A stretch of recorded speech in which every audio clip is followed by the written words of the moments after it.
Good morning students, Gangotri group of school में आपका स्वागत है। और आज का हमारा टॉपिक है थर्ड, जो हमने पढ़ना था एपिडर्मल अपेंडिसेस। हमने लास्ट सेशन में कवर किया था द एपिडर्मल टिश्यूज में। सबसे पहले हम एपिडर्मल टिश्यू सिस्टम पढ़ रहे हैं। फर्स्ट हमने एपिडर्मल सेल्स पढ़ा था, सेकंड हमने एपिडर्मल स्ट्रक्चर पढ़ा था जिसमें स्टोमेटा का डिस्क्रिप्शन हमने 2 क्लासेस में किया। अब हम पढ़ेंगे एपिडर्मल अपेंडेजेस जिसमें हम रूट हेयर को कवर करेंगे एंड ट्राइकोम को कवर करेंगे। तो रूट हेयर के बारे में हम देखते हैं, पहले उसका स्ट्रक्चर, फिर उसके बारे में कैसे हैं, यूनिसेलुलर है कि मल्टीसेलुलर है, ये सब जानेंगे हम। ओके, तो हम करेंगे थर्ड टॉपिक है epidermal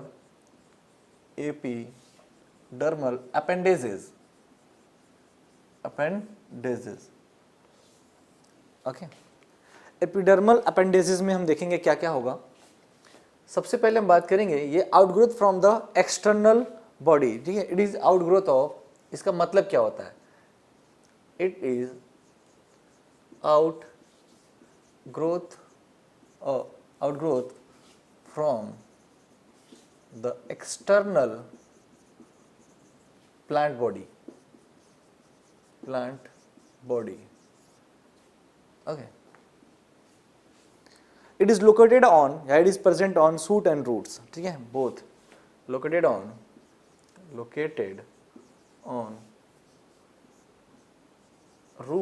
roots and shoots। include two things included first root hair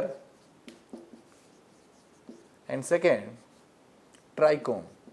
हम पहला करेंगे root hair A. What is root hair? कहाँ प्रेजेंट होता है? तो root hair present in only root. Very very important. Unicellular होता है, मल्टीसेलुलर? तो it is unicellular, unicellular structure या organisation.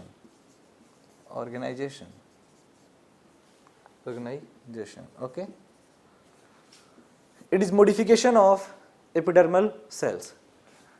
It is modification of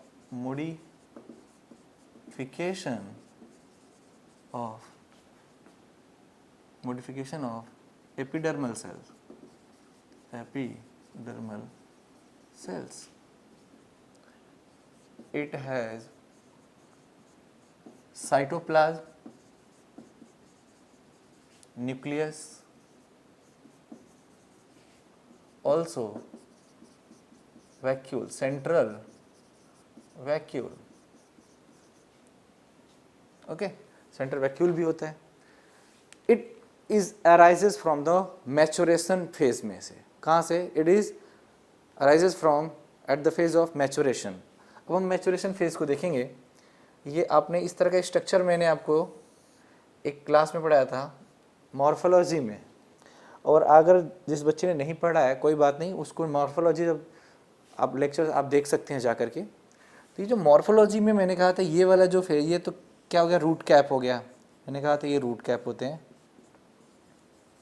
okay, ये वाला जो फेज है, ये सारा जो फेज है, इसे कहते हैं हम मेरिस्टेमेटिक फेज। क्या कहते हैं? Meristematic phase. ओके, और इसे हम कहते हैं, ये वाले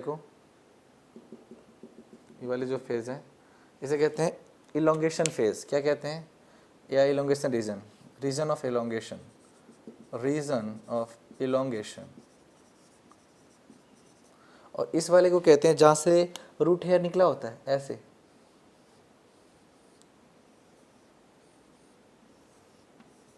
इस तरह से करके निकला होता है।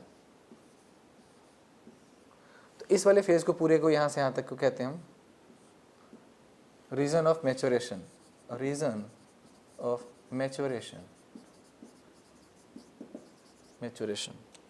जरा हम देखें इसका डिटेल स्ट्रक्चर, हम इसको यहाँ पे निकाल के बनाते हैं। ठीक है, तो अगर ये सबसे एपिडर्मिस से इस तरह का लेयर है, यहाँ से ऐसे निकला हुआ, ठीक, इस तरह के एपिडर्मिस सेल्स होगा, इलोंगेटेड सेल्स होते हैं, इसमें पैरेनकाइमेटस होते हैं, ये हो गए। इस पे क्यूटिकल तो होगा नहीं क्योंकि रूट है तो क्यूटिकल एब्सेंट होगा, लेकिन इसमें से देखो ये वाला इलोंगेट हो जाएगा, ये जो सेंट्रल सेल है वो ऐसे इलोंगेट हो जाएगा, दिख रहा है, और ये न्यूक्लियस यहाँ से शिफ्ट होकर के इधर आ जाएगा। तो इस पूरे के पूरे ये वाला ये रूट हेयर कहलाता है। और रूट हेयर जरा सोच के देखो, रूट हेयर ये इलोंगेट हो गया तो जिसकी वजह से सरफेस एरिया इंक्रीज हुआ, इंक्रीज द सरफेस एरिया। अब उस सरफेस एरिया इंक्रीज होने के वजह से वहां से मैक्सिमम सरफेस एरिया होने की वजह से वाटर का एब्जॉर्प्शन और मिनरल का absorption from the soil increase हो जाता है। न्यूक्लियस एक ही होता है पूरे रूट हेयर में, उसके पास सेल वॉल होते हैं जो सेलुलोज और पैक्टिन से बने होते हैं, पैक्टिन मटेरियल से बने, सेलुलोज और पैक्टिक मटेरियल से बने होते हैं। मैं इसको डिटेल डिस्क्रिप्शंस में आपको एक डायग्राम बना के समझाता हूँ। पहले एक बार रिवाइज कर लेते हैं कि व्हाट इज रूट हेयर। तो यूनिसेलुलर होते हैं, वैक्यूल प्रेजेंट है, न्यूक्लियस आप देखोगे it is out growth from the external plant body से, बाहर से निकला है, एक्सटर्नल प्लांट बॉडी से मॉडिफाई होकर के बाहर की तरफ निकलता, अंदर की तरफ नहीं जाता। Okay, located on root and shoot, root and shoot दोनों पे देखते हैं। तो रूट में ट्राइकोम का होगा और रूट में रूट हेयर का होगा और शूट में क्या होगा, ट्राइकोम का एग्जांपल होगा। Included root hair and trichome. Root hair present in only root, it is unicellular structure है। क्या है यूनिसेलुलर, यानी सिंगल सेल स्ट्रक्चर होगा, उसमें एक ही न्यूक्लियस प्रेजेंट होता है, बहुत सारे मल्टी नहीं होते। मॉडिफिकेशन ऑफ किसका, एपिडर्मल सेल से, जो पहला वाला एपिडर्मल सेल्स होता है, नॉर्मल सेल्स होते हैं, उनका मॉडिफिकेशन होता है। It has cytoplasm and nucleus, इसके पास साइटोप्लाज्म भी होता है तो लिविंग भी होगा, न्यूक्लियस होता है लिविंग भी होगा, और ऑल्सो सेंट्रल वैक्यूल भी होता है, इसके पास वैक्यूल भी होते हैं। ठीक है, अब हम देखेंगे इसका डिटेल स्ट्रक्चर। तो जैसा कि हम देख रहे थे स्ट्रक्चर ऑफ रूट हेयर, तो ये जो जोन है या रीजन है किसका, मेरिस्टेमेटिक का, हम इसकी बात नहीं करने वाले, हम इन सब की बात नहीं कर रहे हैं, हम बात कर रहे हैं यहाँ से। तो इसमें जो ये सेल्स हैं आपको दिख रहे हैं, ये एपिडर्मल सेल्स हैं। ओके, ये एपिडर्मल सेल्स हैं जिनके पास एक सिंगल न्यूक्लियस हैं। तो अगर यहाँ से ये मॉडिफाई होकर के ये रूट बनता है, यानी आप मॉडिफिकेशंस होकर ये रूट फॉर्म हो जाते हैं, यानी रूट हेयर, तो ये न्यूक्लियस कहीं ना कहीं यहाँ पे शिफ्ट होंगे। ठीक है, तो इसके पास क्या होते हैं, इधर भी हम बना लेते हैं कोई एक मॉडिफाई करके ऐसे। ठीक, तो ये जो रूट हेयर दिख रहे हैं आपको, इनसे हमें कोई मतलब नहीं है ये कौन सा जोन क्या है हमें, फिर भी हम बता देते हैं आपको, ये वाला जोन कोई अलग जोन का है, ये जोन ऑफ इलोंगेशन है, और ये हमारा जोन जो है मेरिस्टेमेटिक जोन है। ये तीनों बटे हुए हैं। ओके, तो इसके ऊपर रूट कैप है, तो हम इसकी बात चल रही है हमारी, हम इसको निकाल के बाहर देखते हैं। तो अगर हम इसको देखें तो कुछ इस तरह का स्ट्रक्चर दिखेगा आपको। ठीक है, इस तरह का, और ये न्यूक्लियस जो होगा शिफ्ट होगा, इसके अंदर क्या होंगे, साइटोप्लाज्म होंगे। ये न्यूक्लियस हो गया, न्यूक्लियस, और ये इसके साइटोप्लाज्म है। इनके ऊपर थिन वॉल्ड है, याद रखना, थिन सेल वॉल्ड है, थिन सेल वॉल। और ये जैसे बने हुए क्या है, सेलुलोज से बने हैं, प्लस पैक्टिक मटेरियल से, पैक्टिक मटेरियल से बने।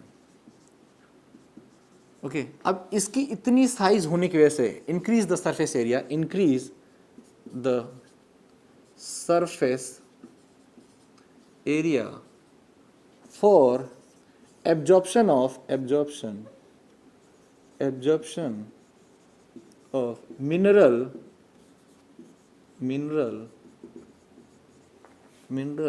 And water from soil. ठीक है, ये इट इज ए यूनिसेलुलर, इसके पास अ सिंगल सेल है, अ सिंगल न्यूक्लियस है, सिंगल सेल है, सिंगल। ठीक है, ये पूरा का पूरा क्या है, सिंगल सेल है, सिंगल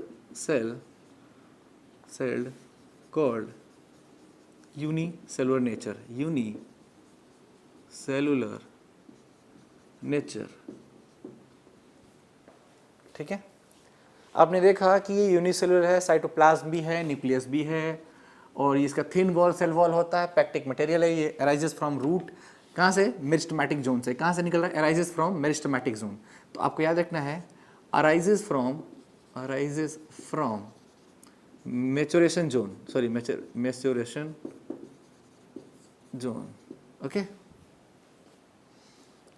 अब ये आपको पता चल गया कि फंक्शन इसका मिनरल को और वाटर को क्या करते हैं, ये एब्जॉर्ब करते हैं। कहाँ से? सॉइल से एब्जॉर्प्शंस करते हैं। क्लियरली। अब हम देखेंगे इसके बाद ट्राइकोम। तो ट्राइकोम का क्या फंक्शन है, ट्राइकोम क्या करते हैं, वो सारे हम बातें देखते हैं।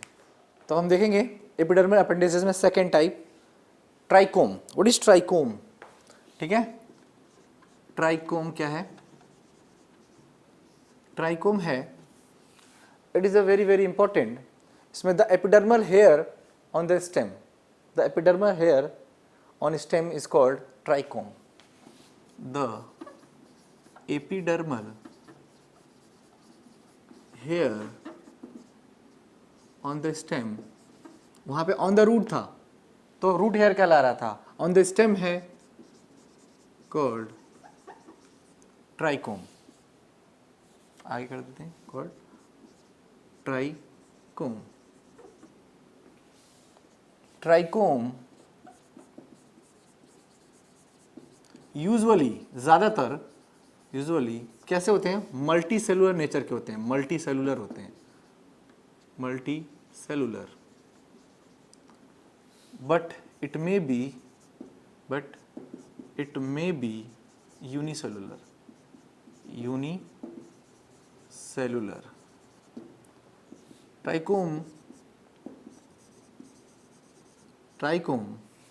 may be branch or unbranched, may be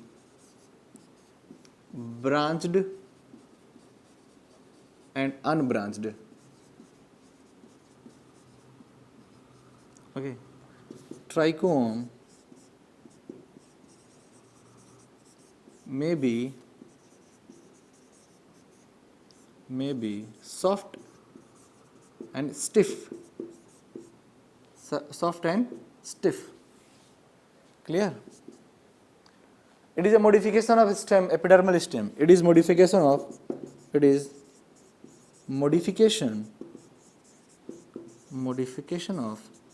epidermal stem, epidermal cell of stem,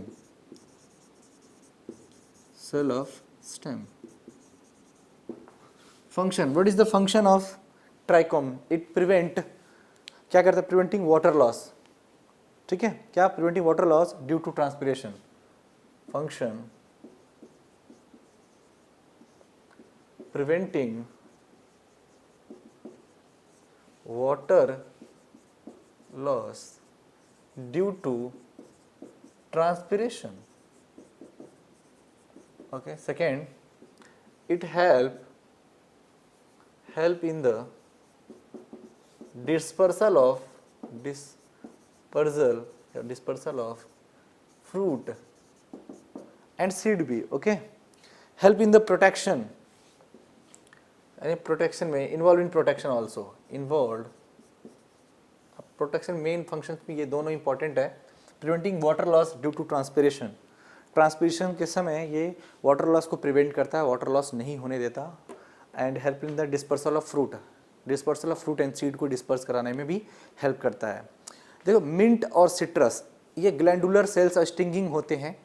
आपको इसमें ज़्यादा कुछ नहीं समझना, बस इतना समझना है कि ट्राइकोम जो होते हैं स्टेम, यानी सपोज करो ये रूट है, ये स्टेम है, ये कोई लीफ है, स्टेम पे प्रेजेंट होता है. हम इसका स्ट्रक्चर बनाएं अगर इसका, तो यहाँ पे जो इस तरह के स्ट्रक्चर हैं, तो ये अगर मॉडिफाई होते हैं, ठीक है, इस तरह से रूट है ट्राइकोम्स, तो इसमें बहुत सारे सेल्स हो सकते हैं. ठीक है, अगर बहुत सारे सेल्स होंगे, ठीक है, क्लियर, तो क्या कहलाएंगे? Multicellular. क्या कहलाएंगे? Multi cellular. ये ट्राइकोम हो सकते हैं, ऐसे भी होते हैं, ठीक है, और लेकिन ये यूनिसेलुलर भी होते हैं, मल्टी सेलुलर ज़्यादा होते हैं, मल्टी सेलुलर. लेकिन अगर मान लो किसी अलग और प्लांट में, ये तो हम बस समझाने के लिए, ये मॉडिफाई हुआ, तो एक भी हो सकता है, यूनिसेलुलर भी हो सकता है. ये ट्राइकोम यूनिसेलुलर. ठीक है, तो यूनिसेलुलर मल्टीसेलुलर में एग्जांपल्स अगर देखा जाए तो मिंट और सिट्रस, यहाँ पे एग्जांपल इसका हो जाएगा मिंट एंड सिट्रस प्लांट. ठीक है, यूट्रिका का नाम सुना होगा, या अल्वा एक, ठीक है, अल्वा हम बात करें इसका एग्जांपल यूनिसेलुलर, तो इस तरह के फंक्शंस वगैरह आपको बहुत ही इंपॉर्टेंट होते हैं जानना कि prevent water loss due to the transpiration and help in the dispersal of fruit और सीड। ये ब्रांच हो सकते हैं, अनब्रांच हो सकते हैं, सॉफ्ट हो सकते हैं, स्टिप हो सकते हैं, ये मॉडिफिकेशन होती है एपिडर्मल सेल ऑफ स्टेम का। लेकिन यहाँ पे एक बात इंपॉर्टेंट है आपको समझना है, यूजुअली क्या होते हैं, ये मल्टी सेलुलर होते हैं, मल्टी सेलुलर, लेकिन इट मे बी हो सकता है यूनिसेलुलर, लेकिन मैक्सिमम जो होते हैं ये मल्टी सेलुलर होते हैं और प्रिवेंट करते हैं वाटर लॉस को due to the transpiration. Okay clear. अब हम नेक्स्ट देखेंगे सेकेंड, जो हमने types of the tissue system पढ़ रहे थे, तो टिश्यू सिस्टम का हम सेकेंड